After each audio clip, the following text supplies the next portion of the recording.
So you've heard a lot just now, a lot of information, a little history, three different versions of how we have defined ourselves as Unitarian Universalists.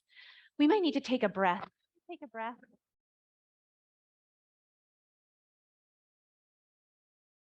Just let it settle in a little bit. The real question, of course, is what does it all mean? And why does it matter? I really think that it is as simple as we put it in our Wonder Box, that this is a new technology for our faith.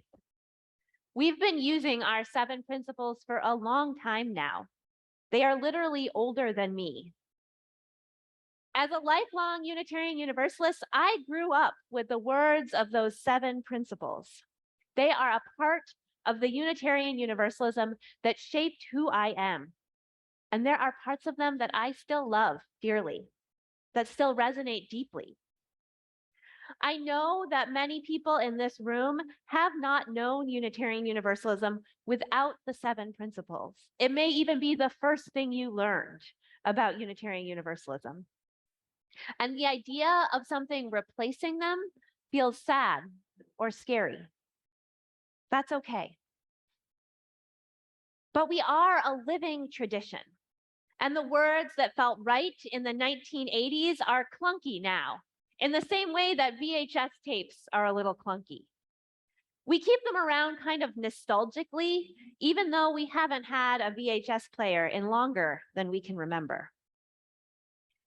I don't want the words that define the core of our faith to be like the old technology sitting around in our offices and homes, full of nostalgia and love, but not as useful as they used to be, perhaps even collecting a layer of dust. And that's why I feel excited about the proposed revisions to Article 2. They feel fresh and relevant with language that is more comprehensible to the average person.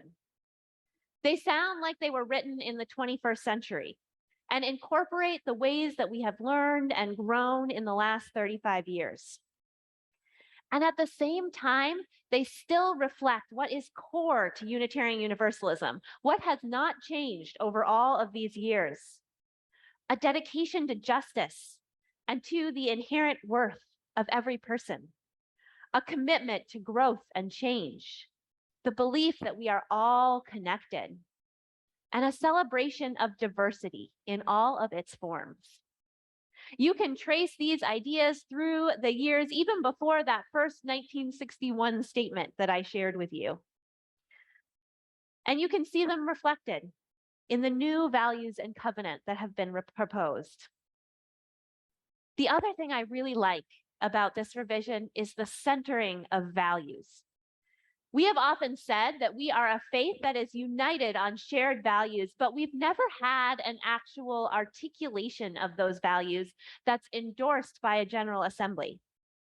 The 7 principles certainly have hints of values in them, but you have to do some interpreting. You kind of have to read in between the lines to decide what those are.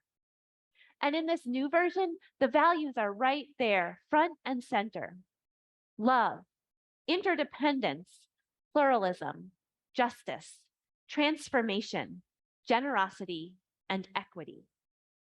We don't have to guess at what these elusive shared values are that we are meant to hold together. We have them written out, easy to read, easy to remember, and easy to share. The proposed revisions to Article 2 are not perfect, of course. But luckily, as a living tradition, they will not be the last revisions of this statement of who we are.